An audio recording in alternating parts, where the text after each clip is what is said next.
Hey guys, welcome to my channel Karan three. मेरा नाम है करण सक्सेना। आज से मैं डीसी की one of the best comic को एक्सप्लेन करने वाला हूँ, जिसका नाम है फ्लैश पॉइंट।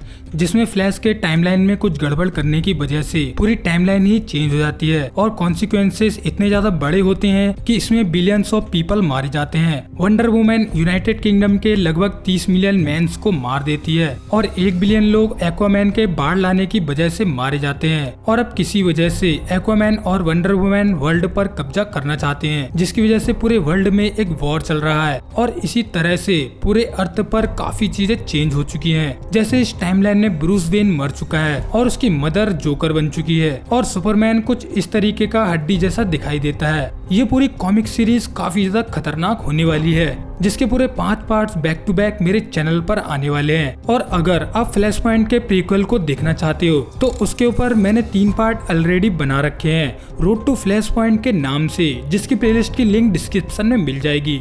एक्सप्लेनेशन पसंद आए तो वीडियो को लाइक कर देना और मूड बन जाए तो चैनल को सब्सक्राइब तो कर ही देना। खैर, एक्सप्लेनेशन शुरू करते हैं। Flash point part 1।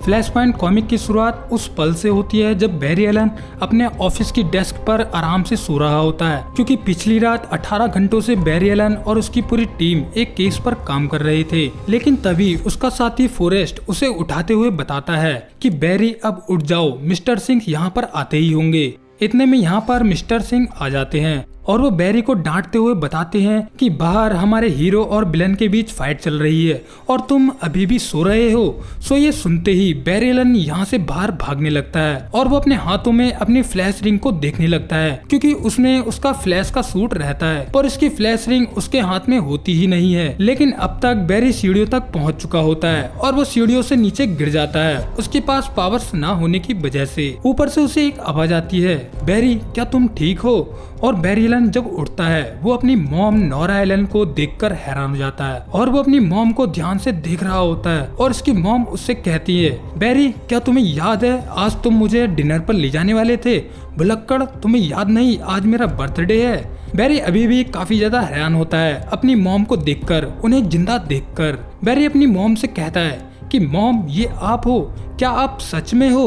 वो बैरी से कहती है, ऑफ कोर्स बेटा, मैं ही हूँ और हमेशा की तरह मैं टाइम पर आ गई। इसके बाद बैरी अपने मॉम को गले लगाता है। इसके बाद बैरी एलन उनसे पूछता है कि अगर आप यहाँ हो तो डैड कहाँ है?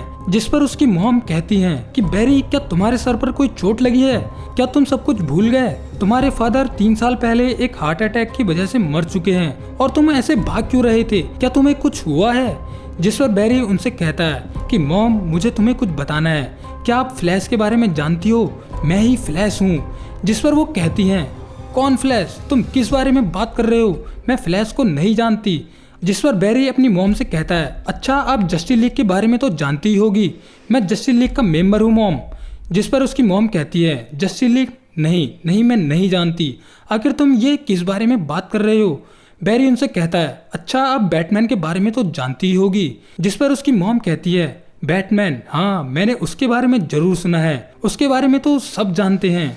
वहीं दूसरी ओर हम इस टाइमलाइन के बैटमैन को देखते हैं जो कि गौथम सिटी में किसी का पीछा कर रहा होता है। इस टाइमलाइन का बैटमैन काफी ज्यादा खतरनाक और ब्रूटल है, जो अपना काम निकलवाने के लिए किसी की भी जान ले सकता है। वो इस टाइमलाइन की जोकर मार्था केन या अपनी वाइफ को ढूंढ रहा होता है, क्योंकि इस टाइमलाइन में ब्रूस के मरने के बाद मार्था जोकर बन गई थी। उसने ब्रूस के कातिल जो चिल को भी मार दिया था और वो गौथम सिटी में कई तरह के कांड करने में लगी हुई है। और अभी मार्था वाली जोकर ने जज डेंट के दोनों बच्चों को भी किडनैप कर रखा है। इसीलिए यहाँ बैटमैन जोकर की एक फॉलोअर योयो को ढूंढ रहा होता है। तो जैसे ही वो योयो को यहाँ से भागते हुए देखता है, तो जैसे ही भागते भागते बैटमैन योयो को पकड़ लेता है। वो उससे पूछता है कि मुझे बताओ आखिर जोकर कहाँ है? योयो बैटमैन से कहती है, जोकर वो तो मैं ही हूँ, बल्कि जोकर तो सब में ही होता है।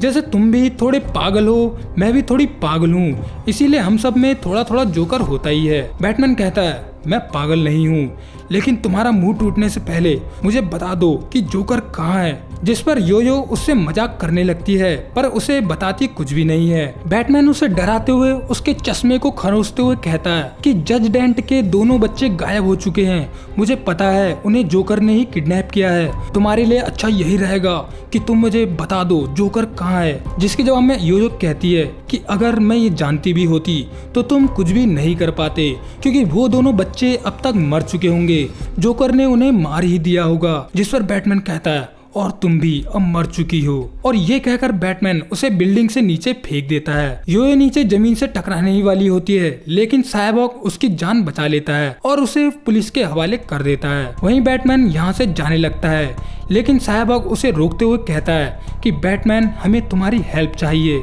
सो बैटमैन साइबॉग से कहता है कौन सी टीम और मैं।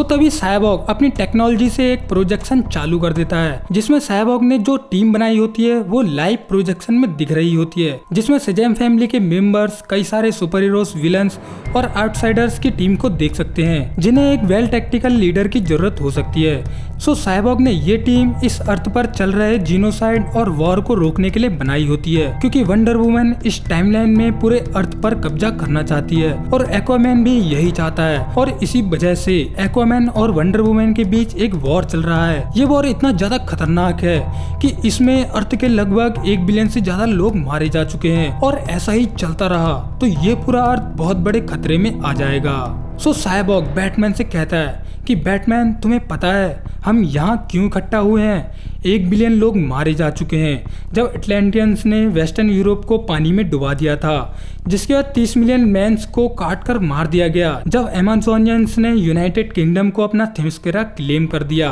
वो दोनों दुनिया पर राज करना चाहते हैं, और तुम जानते हो वो दोनों कितने ज्यादा पावरफुल हैं, उनके पास कितनी बड़ी आर्मी है, और मैं जानना चाहता हूँ कि कौन कौन मेरे साथ है उन दोनों को रोकने के लिए। जिसके बाद सभी लोग वोटिंग करने लगते हैं कि कौन कौन साइबॉग की टीम को ज्वाइन करेगा या नहीं, जिसमें सबसे पहले एलिमेंट वुमेन साइबॉग की टीम ज्वाइन करने के लिए रेडी हो जाती है, और कैप्टन कोल्ड सेंट्रल सिटी का हीरो है, इसीलिए वो साइबॉग की टीम को ज्वाइन कर लेता है। और नागराज, जिसकी मदद साइबॉग ने उसकी आवाज वापस लाने में की थी, इसलिए वो साइबॉग की टीम आराम से ज्वाइन कर लेता है। लेकिन कैप्टन कोल्ड नागराज की भारी आवाज का मजाक उड़ाने लगता है, और नागराज और कैप्टन कोल्ड की पुरानी दुश्मनी होने की वजह से ये दोनों एक दूसरे को गन दिखाने लगते हैं। इसी तरह से फारूक नाम के एक लड़के को भी अदर टीममेट से दुश्मनी होती है। मतलब कि ये टीम जो साइबॉग ने बनाई होती है, जो टीम बनाने की साइबॉग कोशिश कर रहा होता है, उसमें ज्यादातर लोग एक दूसरे के दुश्मन होते हैं। वो बाहर लड़े या ना लड़े, पर एक दूसरे से लड़कर जरूर मर जाएंगे।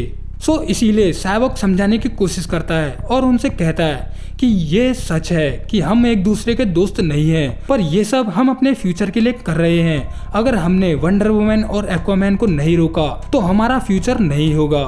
ये सुनने के बाद सभी विलेंस एंड हीरोज अपनी दुश्मनियों को भुलाकर साइबॉग की टीम ज्वाइन करने के लिए रेडी हो जाते हैं, जिसके बाद एन्चेंट्रेंस की मैजिकल टीम भी साइबॉग को ज्वाइन कर लेती है। यहाँ साइबॉग के प्रोजेक्शन में हम शज़ैम फैमिली भी देखते हैं, जिसके बाद 7 ग्रीक गॉड्स की पावर्स होती हैं, जो पावर शज़ैम वर्ड बोलने पर समन हो जाती हैं। मतलब शज़ैम बोलने से वो ग्रीक गॉड्स में बदल जाते हैं। इसके बाद शज़ैम फैमिली भी साइबॉग को ज्वाइन कर लेती है। यहाँ बिली बैटसन सबको शज़ैम बनकर दिखाता है, जिससे सब समझ जाते हैं कि ये सब कोई बच्चे नहीं हैं, बल्कि इनके पास ग्रीक गॉड्स की पावर्स हैं। यहाँ हम बिली बैटसन को कैप्टन थंडर की फॉर्म में देखते हैं, जिस पर काफी ज्यादा चोटें और खरोचें लगी होती हैं, क्योंकि कुछ टाइम पहले उसकी फाइट वंडर वुमन से हुई थी, जिसमें वो वंडर वुमन से बुरी तरह से पिटा था। इसके बाद साइबॉग उस आखिरी बंदे से टीम ज्वाइन करने के लिए कहता है, जो कि इस टीम को लीड कर सकता है, लेकिन बैटमैन इस टीम को ज्वाइन करने से मना कर देता है, और वो यहाँ से जाते हुए कहता है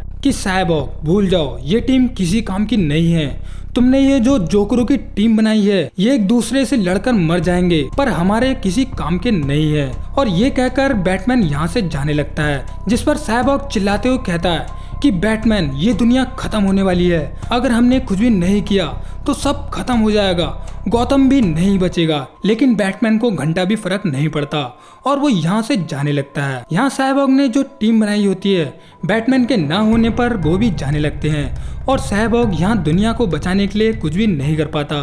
वहीं दूसरी ओर बैरी एलन अपनी मॉम के बर्थडे पर उन्हें डिनर के लिए कहीं ले जा रहा होता है। उससे पहले बैरी को एक पर्सन की याद आ जाती है, आयरिस वेस्ट, जो कि मेन टाइमलाइन में उसकी वाइफ रहती है।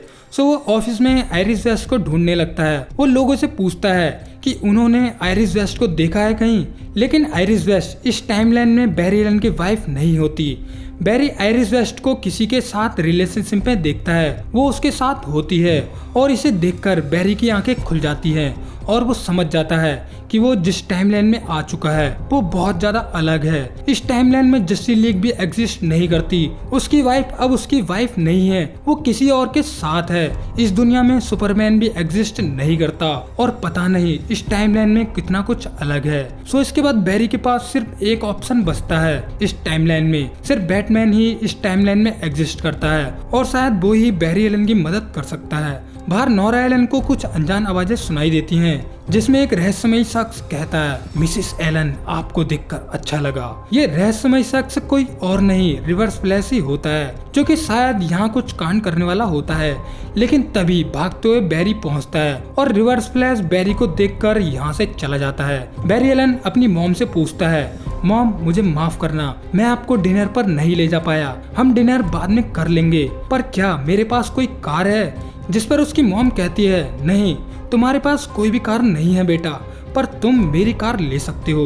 जिसके बाद बैरी एलन अपनी मॉम की कार ले लेता है और गौथम सिटी की ओर निकल जाता है बैटमैन से मिलने के लिए। जिसके कुछ घंटों के बाद बैरी बेन मैनर पहुंच जाता है। बैरी एलन बेन मैनर में एंटर करता है, जहां सभी सामान टूटा हुआ बिखरा हुआ पड़ा होता है। जिसके बाद बैरी एक सीक्रेट दरवाजे से बैट केव में जाने लगता है, क्योंकि वो जानता है कि बेन मैनर में कहां पर सीक्रेट दरवाजे होते हैं, क्योंकि बैरी एलन असली टाइमलाइन में बैटमैन को जानता है। सो जैसे ही बैरी बैट केव के मेन ग्राउंड पर पहुंचता है, वो देखता है कि बैट केव में बैटमैन का कोई भी सेटअप, टेक्नोलॉजी जैसी कोई भी चीज नहीं है। लेकिन उसे अभी भी नहीं पता होता कि इस टाइमलाइन में ब्रूस वेन मर चुका है, जबकि ब्रूस वेन के डैड थॉमस वेन बैटमैन बन चुके हैं और उसकी मदर मार्था वेन जोकर बनी हुई है। सो यहाँ बैरी ब्रूस और उसकी फैमिली फोटो देख रहा होता है। पास में वो वाली गन भी रखी होती है जिसके द्वारा ब्रूस को मारा गया था। लेकिन तभी बैटमैन बैरी को उठाकर फेंक देता है। वो उसे एक घुसपैठिए की तरह देखता है। सो बैटमैन बैरी से पूछता है, कौन हो तुम, यहाँ तुम क्या कर रहे हो? बैरी कहता है, ब्रूस मेरी बात सुनो, ये मैं हूँ बैरी, तुम्हें याद करना होगा ब्रूस, मैं बैरी एलन हूँ, मैं जानता हूँ तुम्हारा असली नाम ब्रूस है। जिसमें बैटमैन उसका कॉलर पकड़ते हुए कहता है कि ब्रूस मर चुका है, मैंने अपनी आंखों से उसे मरते हुए देखा था, तो तुम क्या कर रहे हो? तुम कौन हो? तुम मेरी बैट केव में क्या कर रहे हो? सो ये सुनकर बैरी कहता है, ओ तो उस रात ब्रूस वेन मारा गया और तुम हो थॉमस वेन। सो ये सुनकर भी बैटमैन बैरी की बात को नहीं समझ पाता। बैटमैन बुरी तरह से बैरी को मारने लगता है, उसे टॉर्चर करने लगता है।